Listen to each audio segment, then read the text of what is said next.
আসুন এই ভিডিওতে সেই জাহান্নামের শুরু থেকে শেষ পর্যন্ত গল্প শুনে আসি, যার প্রতিটি কথা কোরআন ও হাদিস থেকে নেওয়া, কিন্তু দৃশ্যগুলো আর্টিফিশিয়াল ইন্টেলিজেন্সের সূক্ষ্ম কল্পনা শক্তির তৈরি। হায় আফসোস, আমাদের নবীগণ সত্য বলেছিলেন। এটাই সেই প্রতিশ্রুতি যা দয়াময় আল্লাহ দিয়েছেন। এই চিৎকার ছড়িয়ে পড়ল চারদিকে, প্রতিধ্বনিত হলো আর্তনাদ। কিন্তু এখন অনেক দেরি হয়ে গেছে। তারা পালানোর জায়গা খুঁজছেন কিন্তু নেই, তারা লুকানোর জায়গা খুঁজছেন কিন্তু তাও নেই। ভয়ঙ্কর ভয় বিরাজ করছে সবখানে। তারপর দূর থেকে ভেসে আসছে কণ্ঠস্বর। ফেরেশতাগণ বললেন, লাইন ধরো, সবাই হাসরের ময়দানে যাও। কাঁপতে কাঁপতে হাঁটছে, শ্বাস আটকে যাচ্ছে, হৃৎপিণ্ড দ্রুত কাঁপছে। এই আদেশ শুনে মানুষ যেন পালহারা ভেড়ার পাল টেনে নেওয়া হচ্ছে একে একে, দলবদ্ধভাবে। যখন সুযোগ ছিল দুনিয়ায়, তখন তারা নামাজ পড়েনি, তখন তারা আল্লাহকে মনে রাখেনি।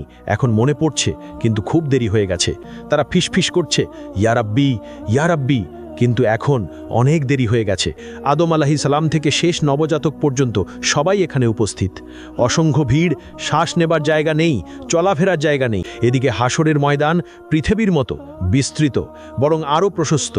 কোটি কোটি মানুষ, অসংখ্য প্রাণ একত্রে। সূর্যকে কাছে আনা হয়েছে, ঠিক মাথার উপরে, শুধু 1 মাইল দূরে। কি অসহ্য তাপ! মানুষ ভয়ে একে অপরকে চেপে ধরছে। কেউ তাদের গোড়ালি পর্যন্ত ঘামে ডুবে আছে, এরা সামান্য পাপী। কেউ হাঁটু পর্যন্ত ডুবে আছে, এরা মাঝারি পাপী। কেউ কোমর পর্যন্ত ডুবে আছে, এরা অনেক পাপী।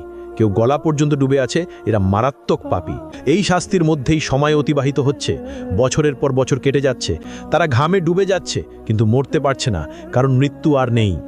তবুও তারা দাঁড়িয়ে হাসরের ময়দানে। 1000 বছর গেল, 2000 বছর গেল, 3000 গেল, 5000 গেল, 10,000 গেল, এইভাবে 50,000 বছর চলে গেল। তবুও তারা অপেক্ষায়, তারা কাঁদছে, ইয়া রাব্বি, ইয়া রাব্বি, আমাদের বিচার শুরু করো না এখনই। এই অপেক্ষা শাস্তির চেয়েও কঠিন।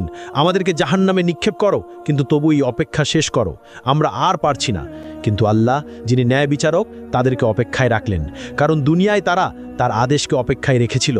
তারা সালাত বিলম্ব করেছিল, তারা তওবা পিছিয়ে দিয়েছিল। আর আজ তারাই অপেক্ষায়। হঠাৎ দূর থেকে একটা ভয়ঙ্কর শব্দ ভেসে এলো, যেন 1000 আগ্নেয়গিরি বিস্ফোরিত হচ্ছে, যেন লক্ষ ভূমিকম্প একসঙ্গে ঘটছে। শব্দ ক্রমশ তাদের কাছে আসছে। মানুষ কানে আঙ্গুল দিচ্ছে, কিন্তু কোনো লাভ নেই। শব্দ তাদের হাড় কাঁপিয়ে দিচ্ছে, অস্থিমজ্জায় ঢুকে যাচ্ছে। এমন সময় জাহান্নামের আগমন। তারপর দূর থেকে দেখা দিল জাহান্নাম, ভয়ঙ্কর জাহান্নাম। মানুষকে দেখে সে আরো দ্রুত ছুটতে চায়। শৃঙ্খল টেনে ধরে আছে ফেরেশতারা অত্যন্ত কষ্টে। 70,000 শৃঙ্খল দিয়ে বাঁধা। প্রত্যেক শৃঙ্খলে 70,000 ফেরেশতা টেনে আনছে। জাহান্নাম যেন জীবন্ত দানব, রাগান্বিত, ক্ষুধার্ত আর বুনো। জাহান্নাম গর্জে উঠছে। সে মানুষকে কেটে চায়। যখন হাসরের মাঠের দিকে আসে, তার ক্রোধ আর ধরে রাখা যায় না।